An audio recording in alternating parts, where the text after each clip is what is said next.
السلام عليكم ورحمة الله تعالى وبركاته، مرحبا بالجميع وتحية إليكم من جديد. برنامج اليوم هو برنامج مهم موجه خاصة إلى الإخوة والأخوات الفائزين بالقرعة الأمريكية لسنة 2026. إذا هناك نقاط مهمة سوف نتطرق لها في البرنامج، ولا بأس إن استفدتم من البرنامج أن تقوموا بمشاركته مع الأصدقاء والأحباء، هذا كله لكي تعم الفائدة. ولا تنسوا أن تشتركوا في القناة. إذن بالنسبة لمستجدات القرعة العشوائية الأمريكية لسنة 2026، هل هناك جديد متعلق بالأرقام التي صدرت في النشرة الجديدة، والتي أكيد قامت وزارة الخارجية الأمريكية بإصدارها قبل أيام عبر موقعها الرسمي؟ قبل أن نبدأ بالتوضيح والشرح المفصل للنشرة، لا بأس أن تقوموا بالعودة إلى حلقات مهمة متعلقة ببرنامج اللوتري الأمريكي لسنة 2026. ستجد فيه كل ما هو مهم مطروح من طرفكم، من بداية الإجراءات المتعلقة بالنشرات والمواعيد والمقابلات لكي تستفيدوا، وكذلك لكي تعرفوا هل أرقامكم صدرت في النشرات السابقة بنعم أو لا. وننصح الكل بمتابعة نشرات اللوتري الأمريكي لسنة 2026 شهريا عبر موقع وزارة الخارجية الأمريكي والمتعلق بالقرعة العشوائية الأمريكية. وهذا أكيد نؤكد عليه، لازم أن تقوموا بمتابعته شهريا، لأن النشرة تنزل شهريا في النصف منه لكي تتعرفوا على مسار ملفاتكم، هل اقتربتم من التوصل برسالة الموعد والمقابلة بنعم أو لا. لأن رقم الفائز عندما يصدر في النشرة تتبعه أو يتبعه التوصل برسالة الموعد والمقابلة، هذا للتأكيد ولكي تكونوا على بينة من أمركم. وسبق لي أنني وضحت هذا عبر القناة، وسوف تجد كل المعلومات المتعلقة بمتابعة النشرات وكذلك الإجراءات التي تأتي ما بعد النشرات إلى غير ذلك من النقاط المهمة التي تمكن الفائز من متابعة مسار ملفه إلى أن يصل إلى بر الأمان ويصل إلى نقطة الفصل والحسم للحصول على الفيزا. وهذا للتأكيد. لكي أنتقل بكم إلى الكاس نمبر أو الأرقام التي صدرت من جديد في النشرة الجديدة، وسوف نضع المقارنة ما بين النشرة الجديدة والنشرة السابقة. إذن بالنسبة لقارة إفريقيا، الرقم الذي صدر سابقا وهو 17500. بالنسبة للنشرة الجديدة، الرقم قد تصاعد إلى 35000 باستثناء الجزائر ومصر. بالنسبة للجزائر، الرقم الذي صدر سابقا وهو 17250. أما بالنسبة للرقم الذي صدر في النشرة الجديدة فهو 20000. أما عن مصر، الرقم الذي صدر سابقا في النشرة السابقة هو 16000. أما بالنسبة للنشرة الجديدة الرقم هو نفسه لم يتغير. ننتقل إلى آسيا. بالنسبة لآسيا، الرقم الذي صدر في النشرة السابقة وهو 10000. أما بالنسبة للنشرة الجديدة فالرقم قد تصاعد إلى 15000 باستثناء نيبال. الرقم الذي صدر سابقا هو نفسه 6000 سواء في النشرة السابقة والنشرة الجديدة. أما عن قارة أوروبا، الرقم الذي صدر سابقا وهو 7750. بالنسبة للنشرة الجديدة، الرقم الذي صدر من جديد لقارة أوروبا وهو 8500. أنتقل بكم إلى أمريكا الشمالية. الرقم الذي صدر في النشرة السابقة هو نفسه الذي صدر في النشرة الجديدة وهو 20. أنتقل بكم إلى إقيانوسيا. الرقم الذي صدر في النشرة السابقة هو نفسه وهو 1100 سواء في النشرة السابقة والنشرة الجديدة. أنتقل بكم إلى قارة أمريكا الجنوبية وجزر منطقة البحر الكاريبي.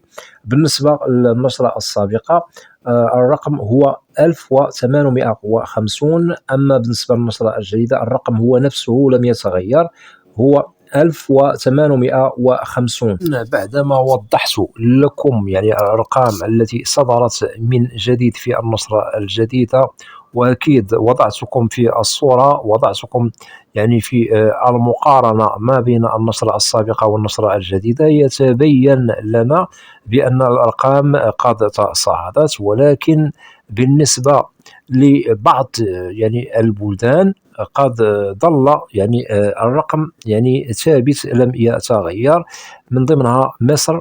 ومصر أكيد هي مستثنى تنتمي أو تنتسب إلى قارة إفريقيا. الرقم الذي صدر لمصر سابقا 16,000، أما بالنسبة للنشرة الجديدة هو نفسه. إذن بالنسبة للإخوة الفائزين من مصر، الرقم منذ فترة طويلة لم يتغير، ونستبشر خيرا في المستقبل القريب. ممكن أن الرقم سوف يتصاعد في النشرات السابقة. بالنسبة لإفريقيا، الرقم أكيد قد تصاعد، وهو يخدم كل من ينتسبون إلى قارة إفريقيا.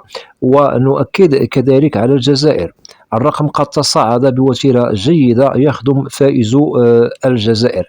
أما عن آسيا، فالرقم سابقا في النشرة السابقة قد تصاعد إلى 15,000. هذا أكيد يدل على أن من ينتسب إلى أو ينتسب إلى قارة آسيا أي الفائزين، كل من يعنيهم الأمر ولديهم تساؤل عن قارة آسيا، فنؤكد بأن الرقم قد تصاعد، وهذا يبشر بالخير في القادم من النشرات المقبلة. وبالنسبة لنيبال، أكيد هي تنتسب لقارة آسيا. الرقم الذي يخص فائزها ظل ثابتا لم يتغير 6,000. أما عن أوروبا، أكيد الرقم قد تغير، وهذا جيد يخدم مسار فائز قارة أوروبا. أكيد بالنسبة لروسيا وأوزبكستان، هذه الدول هي تنتسب لقارة أوروبا، ولازم أنهم ينظروا فقط للرقم الذي صدر لأوروبا. أما عن إيران، أكيد هي تنتسب لقارة آسيا، كانت مستثناة، سوف تنظر إلى الرقم الذي صدر لآسيا على العموم. بالنسبة للمغرب كذلك نفس الشيء، الرقم الذي صدر لإفريقيا، المغاربة أو فائزو المغرب وبلدان أخرى غير مذكورة في النشرة أكيد سوف تنظر إلى الأرقام التي صدرت لإفريقيا أو قارة إفريقيا على العموم، أي إلى 35,000، أي الرقم الذي صدر من جديد. أنتقل بكم إلى أمريكا الشمالية وجزر البهاما.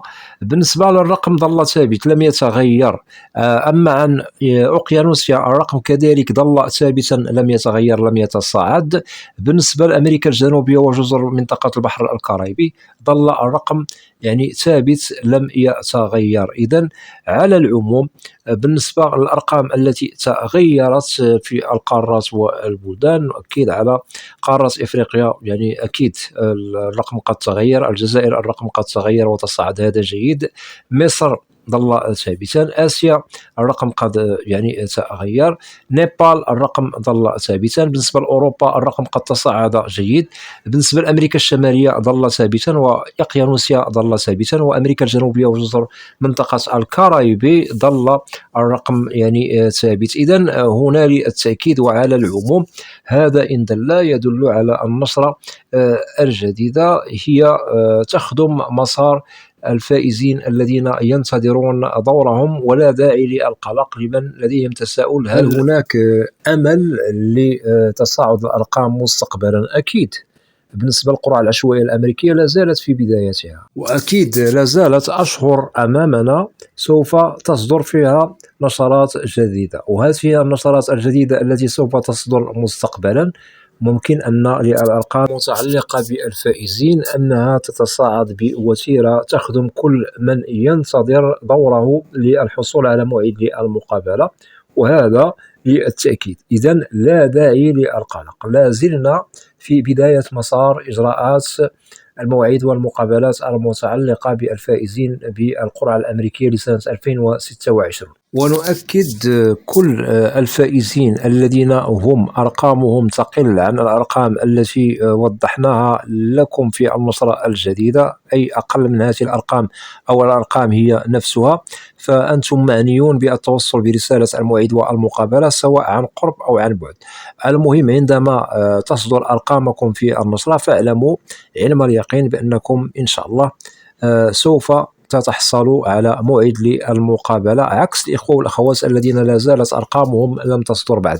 بالنسبة للذين لم تصدر أرقامهم بعد لازم الانتظار، أي ننتظر النشرات المقبلة، لأنه النشرات المقبلة هي التي سوف توضح لنا كل ما يتعلق بالفائزين والفائزات الذين ينتظرون دورهم للحصول على الموعد للمقابلة، لأنه هناك أرقام جديدة إن شاء الله سوف تصدر في النشرات المقبلة. ونؤكد بدون أننا نجد رقم الفائز في النشرة الشهرية، فهذا يوضح لنا بأنه الموعد والمقابلة لا زال بعيدا. إذن المعنيين بالأمر هم الفائزون والفائزات الذين صدرت أرقامهم في النشرات السابقة، والذين كذلك صدرت أرقامهم في النشرة الجديدة. إذن للتأكيد من جديد، كل من الكاس نمبر الذي يخصه أي رقم فوزه أقل أو الرقم نفسه الذي صدر سواء في النشرات السابقة والنشرة الجديدة، فهذا الفائز أو هذه الفائزة هم معنيون بالتوصل برسالة الموعد والمقابلة. أما الإخوة الذين أرقامهم غير صادرة في النشرة فما عليكم إلا الانتظار ريثما تقوم وزارة الخارجية الأمريكية بإصدار نشرات جديدة، ونستبشر إن شاء الله خيرا في القادم من الأيام. ونؤكد ديفي 26 لا خوف عليها ولا زالت في بدايتها، ولا داعي لكي نستبق الأحداث، والأمل لا زال موجود، لأنه كما أكدنا ووضحنا ونؤكد عليها دوما بأن ديفي 26 لا زالت في بدايتها، وإن شاء الله القادم فيه خير. إذا وضحنا لكم كل ما يتعلق بالنشرة الجديدة. وفي حالة أنه لديكم أسئلة متعلقة ببرنامج اليوم أو أي برنامج في القناة، فلا بأس أن تقوموا بوضع تعاليق عبر القناة أكيد، وسوف تجدوا الإجابة عبر البرنامج المعروف في القناة، برنامج أسئلة وأجوبة، لأنني لا أستثني منكم أحدا. وأتمنى من الإخوة والأخوات الذين لا زالوا لم يشتركوا في القناة أدعوكم للاشتراك في القناة وتفعيل زر الجرس ليصل إليكم كل جديد. ولا تنسوا أن تدعمونا دائما باللايك لكي نصل إلى أكبر نسبة من المشاهدة. وأود أن أشكر جزيل الشكر كل الإخوة والأخوات الذين يقومون بوضع تعاليق محترمة. مرحبا بكم جميعا بأسمائكم، وإلى لقاء قريب بإذن الله، والسلام عليكم ورحمة الله تعالى وبركاته.